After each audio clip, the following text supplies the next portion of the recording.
Stuff in the past channel in my old farmhouse. Sorry about the echo up here. It's a vacant house and everything's wood, so there's no furniture or anything here, so we got a bad echo. But anyways, today I'm in the second story of my house. This floor has a true 2x8 span 16 feet and 24 inches on center on the joist span. So it bounces. So I'm going to show you how I'm going to eliminate most of the bounce of this floor. So I'm lucky enough to see the seam here, and if we come over to here, we see a seam here. We come over to here, we see a seam here. So this means somebody's had this floor up. There shouldn't be that many seams in one run. So what you need to do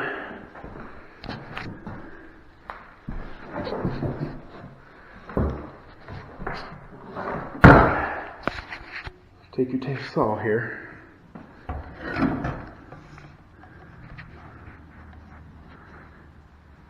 set the depth.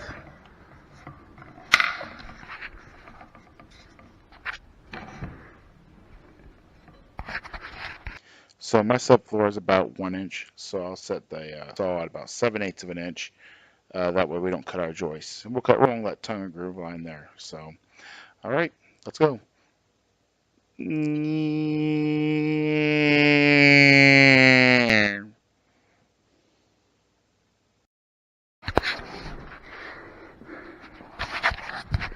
Okay, with this all cut out here, now we can lift these boards up. I actually didn't have to cut these tongue and groove boards here because somebody had already cut them to pull up, and I'll show you they only put little tack nails in here, so I'm lucked out. I didn't need to do too much work on my floor to get it ready to do the blocking. So I'll show you what's under here. My house is, again, was from 1875-ish. And they had natural gas at a very early date, but it was installed after the house was built.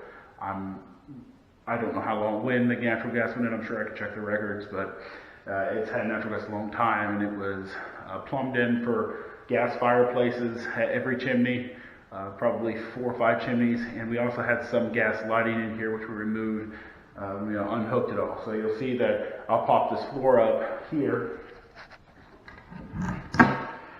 And we have a natural gas pipe,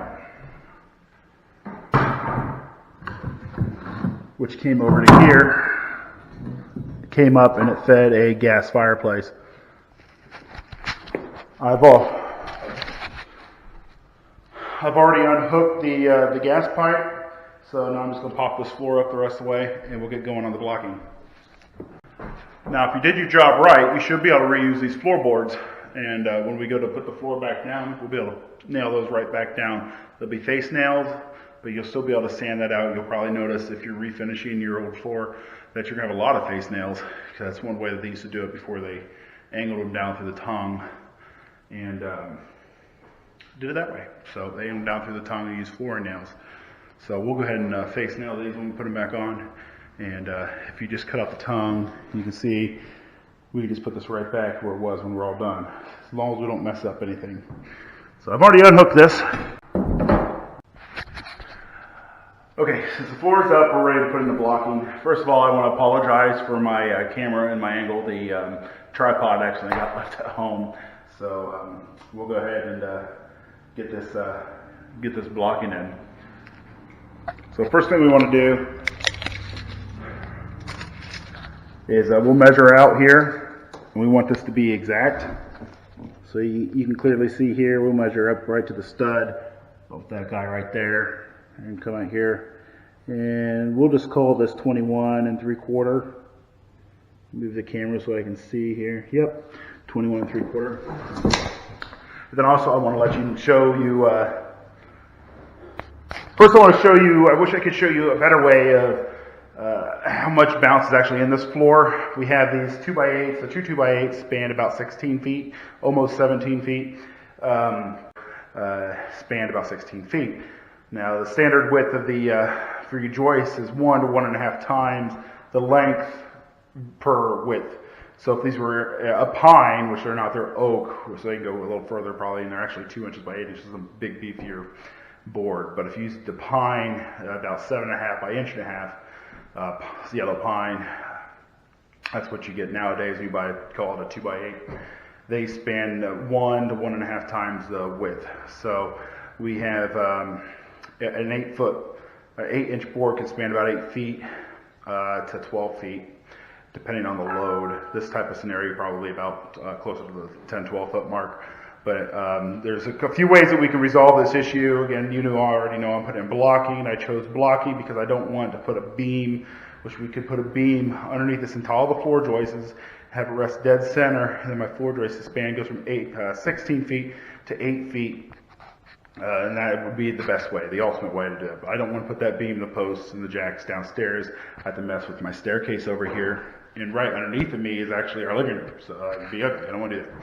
The next thing you can do is you can tear up the entire floor. This is the second best thing to do, and put double up the thickness of your floor joists. So we have a 2x8. Just put another 2x8 on right beside that and have it rest over here at the load bearing wall and back here at the load bearing wall, and we'll essentially turn our 2x8 into a 4x8, doubling up those thicknesses and thus getting rid of the bounce. I don't want to rip up all of this flooring. That's a ton of work to do. I want to try this blocking method first to see how much of the bounce actually gets rid of it. I wish there was a way that I could show you the amount of bounce. I'm gonna actually set this down, and you take a look at my miter box, and I'll plop my fat butt up and down on this flooring and see how much it bounces. I'm actually 290 pounds. I've actually lost about 10 pounds over the last month. So I don't know if you can tell. I doubt it. That's still big. So I'm going to plop my fat butt up and down. I'm going to watch this miter box, see how far up it goes. I'm thinking it's only going to flop about 1/2 inch. Actually, I know that because I've actually already tried to record this once and the camera wasn't recording. So, yeah. So here it is. I'll set the tape measure down here. There's no good way to do it, but if I no, I'm not going to. I'm just going to plop.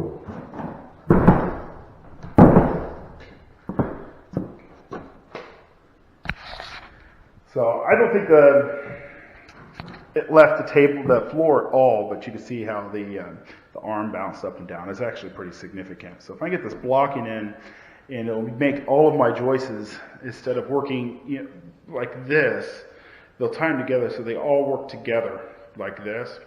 So once you put that blocking in, again the joists would go all pretty much the only thing holding it down is this 1x flooring that's just barely nailed into the joist because of how old it is. So really you're just jumping on individual joists. So if I can come to the center and put in this blocking, it's really going to help a lot. So it should be pretty significant. So I've already showed you how to measure the parts of the joist. So now we're going to hook up my 12-inch miter box. I got my 2x8s over here lined up. And we're going to get a nice square cut on the blocking, and hopefully we'll have to tap it in just a little bit with a hammer, and then we'll fasten it all up with screws, and then we'll do ourselves a nice new jump test and see how it goes off. So I'll get this cut, and then I'll show you how to fasten one of them. Then I'm going to go ahead and fast forward and do all of them, and then we'll do the jump test and see what we got. Hopefully it's good enough. It's cheap, fast. So I'm going to have like $30 in this to get rid of a bounce, and that'd be phenomenal. So, all right, let's get it cutting.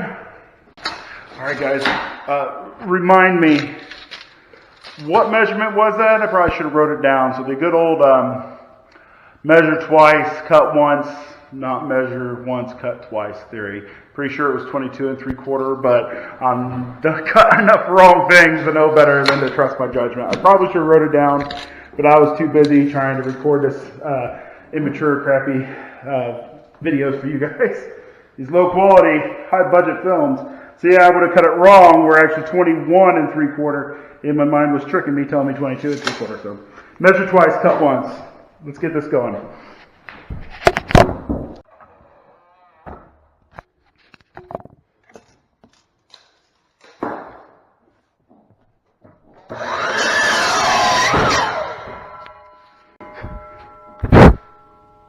Okay.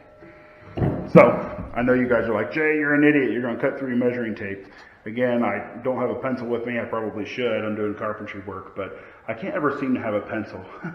The kids are always here. They're always playing, taking the pencils, coloring on the walls, coloring on the floors. coloring everywhere and breaking the tips off the pencils, or the pencil off the pen. I always bring one, never gonna find it, so I wind up using knives, nails, screws, or this time the old-fashioned just pull out the measuring tape, set the saw blade right on my measurement, move this measuring tape and cut it. So that seems to work. I've gotten by with it. It works good. Sorry if I'm talking fast. I've got a lot of work to get done, and I want to get this video out to you guys and get you all this valuable information. So we're going to set this piece of blocking in right now, and we'll get it fastened. So great. Perfect.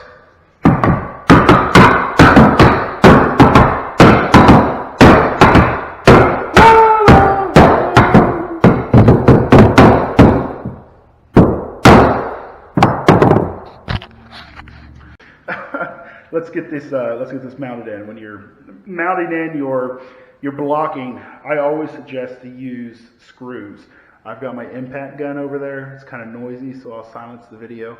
And I have some 3 1/8 construction screws, not drywall screws. Do not use drywall screws, guys. Use construction screws. You can get the black construction screws, and there is a big difference. A drywall screw is thin. The shaft is thin. They're only like number 6. So these are number 9s. That'd be the smallest I would recommend using. These are right here. Grip fast construction screws, number 9s, 3 1/8. And I always get the T25 torque head. So you can see here, there's no slippage. I've done away with Phillips head screws whenever possible. I always try to use torque head screws. If I can't find that, maybe I can find a number 2 square head screw, but I try to stay away from Phillips. I used to when I was growing up, all I would use is Phillips. I was like, oh, that's stupid. I don't need Phillips torque head. They're stupid, right?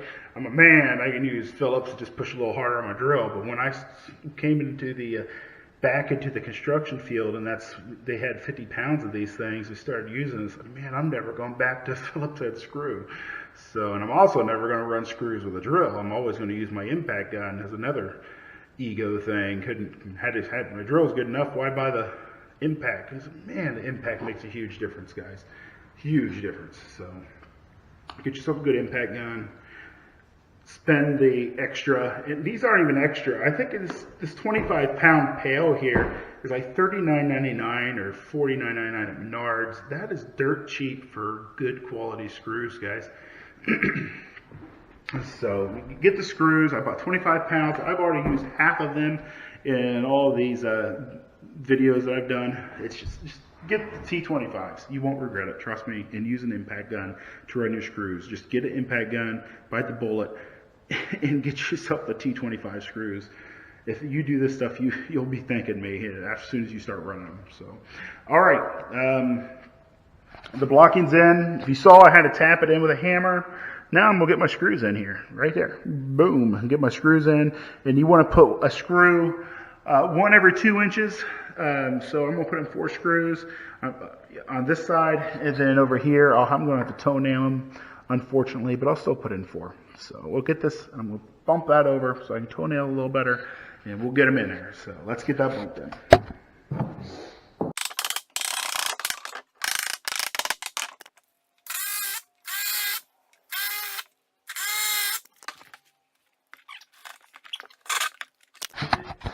Just in case, I mean, if you're watching this video, you probably know something about carpentry and you just want some tips. But I'm going to show you, I'm going to toenail, even though it's a screw.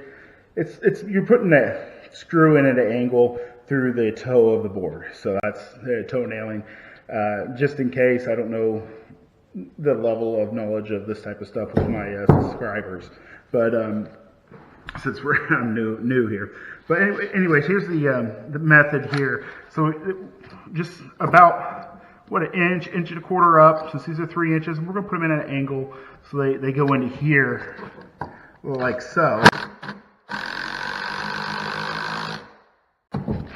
And that's it. You can go with a hammer and nails and actually toenail it. But again, we're using screws. Screws hold a ton better.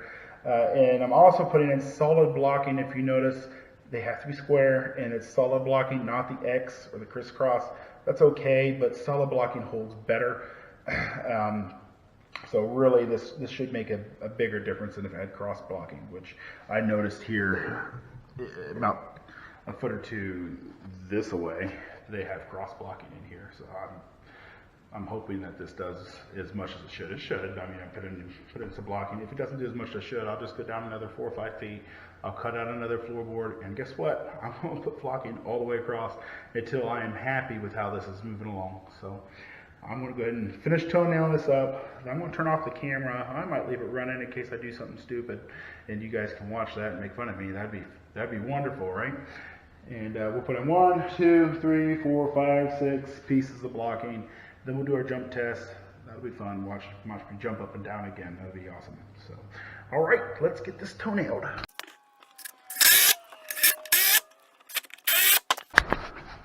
All right, blocking. Woo!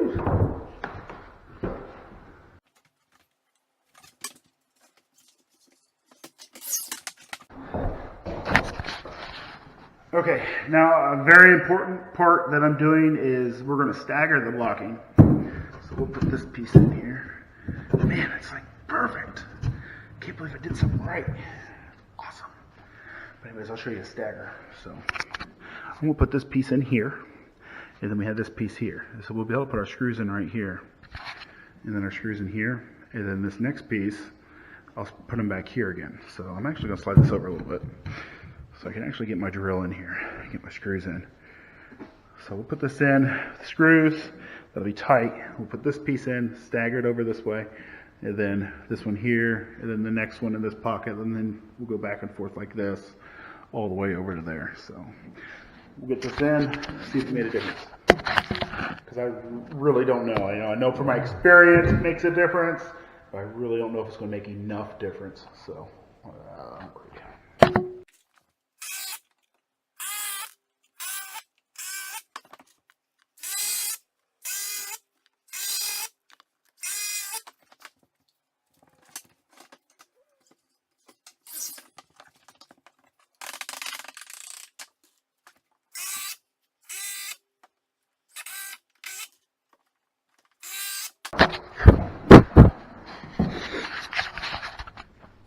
okay guys, I know it's going to be really tempting to skip a screw when you're doing this because it's very tedious. But if you miss a screw, it really makes a huge impact on the quality of your blocking put in. And we want this as tight as possible to get rid of these bounces. So don't skip a screw, 1 per 2 inches. And I'm not going to judge you. Sometimes down in like this pocket here, this very bottom one was quite difficult to get to. So you could actually start these screws. Sorry, I came at me. You could start these screws right here before you install this blocking. So start these 4 screws, or you could even go, I'm going to install all these, every other one all the way down. They come in and install all of these to make it a little easier, because you want to tear up the floor as little as possible. If you notice, I only took out 1 piece of flooring. Lucky for me, is 6 inches was barely nailed in, but you're going to, for you guys, chances are you're going to be on a plywood floor, and the thing's going to be glued down, and you're totally going to destroy that strip when you go to pop it up. And I have no idea why I was so lucky that there happened to be this gas line on top of the floor. It was barely nailed down. I barely wanted to do this because I really didn't want to ruin the floor or have the chance to ruin the floor of cutting down the tongue and groove. But somebody else did it, and they did a good job. So we got that going. Don't skip. Do not skip a screw. Make sure each one gets its 1 per 2 inches for your strength. So we'll keep on going. I got 3 pieces in. I got 4 pieces to go. So not very long. We'll get it on there.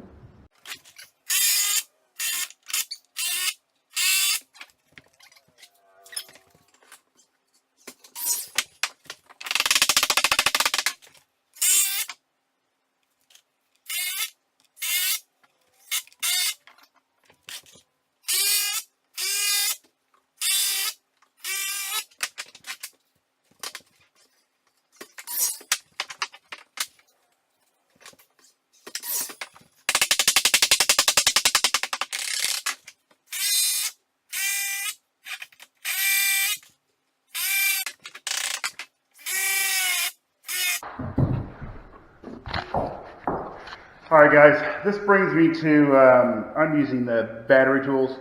You see it's flashing at me, it's about dead, and I see it slowing down. When you're doing something like this, it might seem like common sense. Make sure you have your second battery on the charger the second you start the job. I don't care if both your batteries are fully charged. Put that other one on the charger. Make sure you have a charged batteries waiting for you for when this one dies. Otherwise, you get to sit around for a half hour. And all you hourly guys out there might even use that as a little, oh, I gotta wait for my little battery drill to charge. So always have that second battery. Most drills come with 2 batteries. Always have that second battery on the charger. On the charger, guys. You only have 1 battery, even if it comes with 2 batteries. One's on the charger, one's on the tool that you're using. Flop that around, or buy yourself a 3rd battery so you can actually use 2 batteries. Just always have one on the charger. That's why you have 2 batteries. So you can keep this thing going the whole time. Otherwise, you're wasting time, guys. It's not common sense. I've worked with enough people to know never to even have a charged battery. Never is the second one on the charger. You always have to be the one to make sure it's on the charger. It's the first thing I do. I come to the job site. If I'm using my battery tools, I set my tools up in a little area.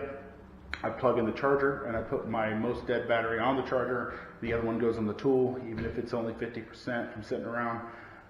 It goes on the tool, and it goes on the charger. By the time it's dead, the other one's ready to use at 100%.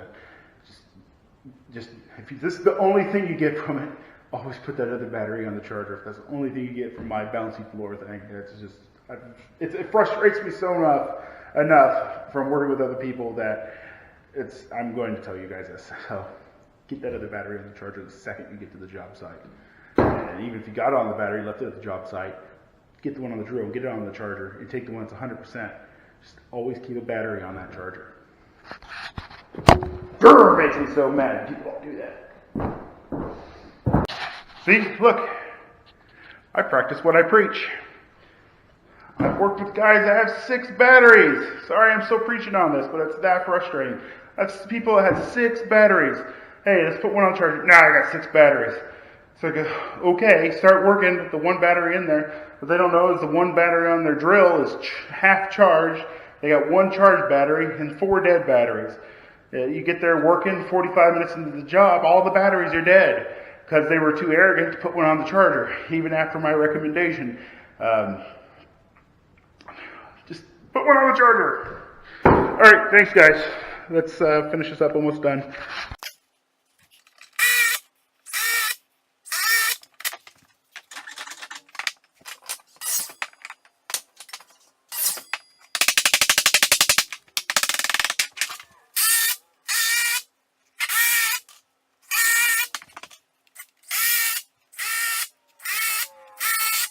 Okay.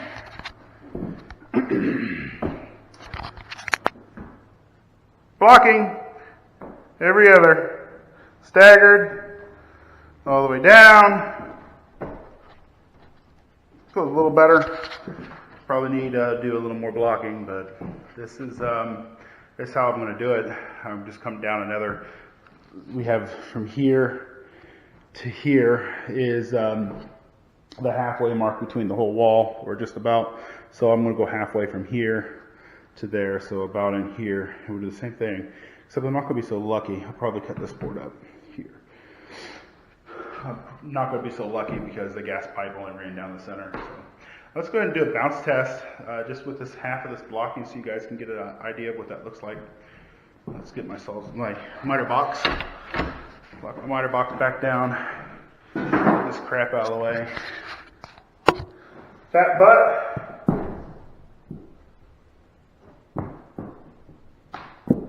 It's better, guys.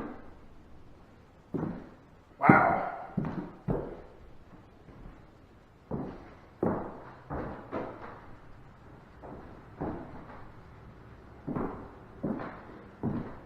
What a difference. The first time I actually walked around, I saw the bounce test. That thing didn't bounce nearly as much, and this thing actually feels a little solid. I was a little scared to walk on it before.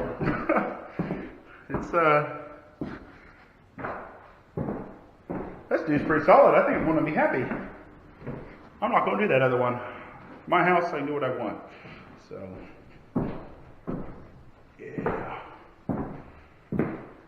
hopefully the floor doesn't fall in when my little son jumps from his bunk bed onto the floor here. Scary noise, but you know what, guys? My in-laws just built a brand new house, brand new, and their living room floor bounces. A little bit of bouncing floor is actually not a bad thing. It needs to move. The wood needs to move. If it didn't move, it would break. So the movement in the floor is not necessarily bad. Too much movement, but this much, not too bad actually. I'm actually really happy with how this blocking job turned out. I'm gonna go ahead and pop these floorboards back down, and I'm gonna let my wife know that this floor is better. So it still sags, and it kind of does a little bit of one of these, but it's solid, so I'm happy. I'm gonna go ahead and fasten these down. I'm just gonna run some screws in them and the floorboards, and done. I'm going to start building walls up here. We're going to put a wall from here all the way to here, and we're going to put a square in here to make this a big water closet, the bathroom.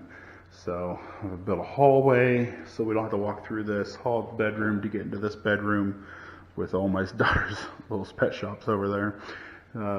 So 42-inch wide hallway to code, guys. Build our wall, our bathroom, have a door coming to here. We'll pull some electrical on this wall here. That'll be fun. All right, guys, let's do it. All right. Again, I'm Jay with footstepsinthepast.com. If you like what you saw, thank you very much. Please subscribe to my channel. Click that little button that says subscribe down there. Give me a thumbs up. I'm still light on subscribers. There's a reason why YouTubers ask for subscribers.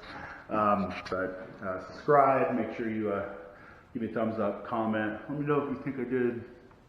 If I do look like I lost a little weight, I don't know. I don't know. Maybe months to come, I'll be 20 pounds lighter, and I actually won't have man boobs anymore. That'd be wonderful. All right, guys. Hey, guys, I should have checked out real quick.